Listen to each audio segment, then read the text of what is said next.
राधे राधे दोस्तों, आप सबको किरण भाटिया का नमस्कार। तो आज की मेरी मोटिवेशनल कहानी का नाम है बुढ़ापे में सेवा कौन करेगा। गर्मियों की छुट्टियों में 15 दिन के लिए मायके जाने के लिए पत्नी ज्योति और दोनों बच्चों को रेलवे स्टेशन छोड़ने गया तो मैडम जी ने सख्त हिदायत दी, माँ जी बाबूजी का ठीक से ध्यान रखना और समय समय पर उन्हें दवाई और खाना खाने को कहिएगा। हाँ हाँ ठीक है, जाओ तुम आराम से, 15 दिन क्या 1 महीने बाद आना, माँ बाबूजी और मैं मज़े से रहेंगे। और रही उनके ख्याल की बात, तो मैं भी आखिर बेटा हूँ उनका, मैंने भी बड़ी अकड़ में कहा। ज्योति मुस्कुराते हुए ट्रेन में बैठ गई। कुछ देर में ही ट्रेन चल दी।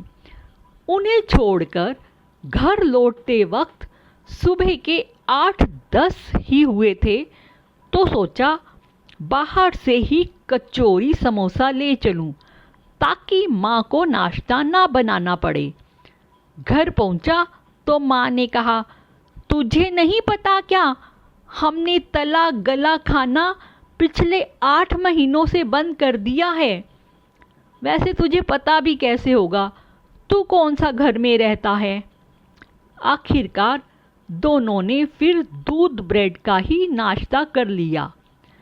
नाश्ते के बाद मैंने दवाई का डिब्बा उनके सामने रख दिया और दवा लेने को कहा तो माँ बोली, हमें क्या पता कौन सी दवा लेनी है, रोज तो बहू निकाल कर ही देती है। मैंने ज्योति को फ़ोन लगाकर दवाई पूछी और उन्हें निकाल कर खिलाई। इसी तरह ज्योति के जाने के बाद मुझे उसे अनगिनत बार फ़ोन लगाना पड़ा, कौन सी चीज़ कहाँ रखी है, माँ बाबूजी को क्या पसंद है क्या नहीं, कब कौन सी दवाई देनी है। रोज़ माँ बाबूजी को बहू बच्चों से दिन में 2 या 3 बार बात करवाना। गिन गिन कर दिन काट रहे थे दोनों। सच कहूँ तो माँ बाबूजी के चेहरे मुरझा गए थे, जैसे उनके बुढ़ापे की लाठी किसी ने छीन ली हो।